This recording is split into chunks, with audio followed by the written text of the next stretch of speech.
মানুষের হিংসা থাকে, বাট কোন পর্যায়ে মানুষ হিংসা করে? কারোর সাথে তোরা মিলা থাকতে পারছ, কারোর সাথে না। যেখানে যা সেখানে তোদের সমস্যা কেন ভাই? সবাই যদি খারাপ হয় তাহলে তোরা খালি ভালো আর সবাই খারাপ দুনিয়ার? ওই আপুর পেজ পুরো ধ্বংস করে দিছে।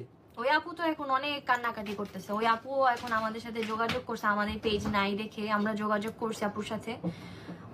ওনার সিচুয়েশনে খুবই খারাপ, ঠিক আছে। ওনার পেজটা একদম উড়াই দেওয়া হয়েছে। ওনার সুগার ক্লোথিং, যে ওনার যে মেন ক্লোথিং ব্র্যান্ড, ওইটাতেও অনেক ধরনের অনেক চেষ্টা করা হচ্ছে পেজটা ধ্বংস করার। আরেকটা জিনিস আমি বলতে চাই নাই, কিন্তু এখন বাধ্য হয়ে বলতে হচ্ছে। মানুষ কতটা পরিমাণে ছোট লোক হইলে বারবার কথায় কথায় টাকা টাকা টাকা। আজকে আমি সোশ্যাল মিডিয়া থেকে আল্লাহর রহমতে আমি ইনকাম করে আমি প্রায় 5-6 বছর হয়েছে, বাট জীবন আজ পর্যন্ত আমার ফ্যামিলি মেম্বার একটা বলতে পারবে না রাকিব এসে আমাদের সাথে টাকার কথা বলছে, রাকিব এত টাকা কামায়, রাকিব অত টাকা কামায়।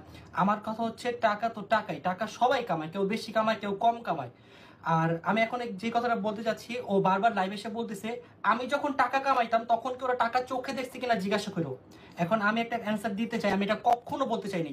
তুই যে টাকা কামাইতি, তুই কই থেকে টাকা কামাইতি? তুই আমার বাবার দোকানে কাজ করে টাকা কামাইতি, রাস্তায় দাঁড়ায় দাঁড়ায় পেপার লাগায় টাকা কামাইতি। তুই এটা ভুলে যাস। রাকিবের বাবার দোকানে তুই কাজ করতি, তুই সামান্য একটা কর্মচারী ছিলি। আমি কর্মচারীদের ছোট করতেছি না, বাট তোকে ছোট করতেছি। কারণ আমাদের দোকানে যে স্টাফগুলো আছে তারা যথেষ্ট পরিমাণে ভালো এবং আমাকে খুবই সম্মান করে, এবং আমি সবাইকে খুবই সম্মান করি, কারণ আমি ভাই ছাড়া কথা বলি না। যারা আছে আমাদের লং টাইম ধরে দোকানে আমাদের শপে যারা আছে এক একজন 10 বছর 15 বছর, এই শুরু থেকে। সেখানে তুই এসে টাকার কথা বলস।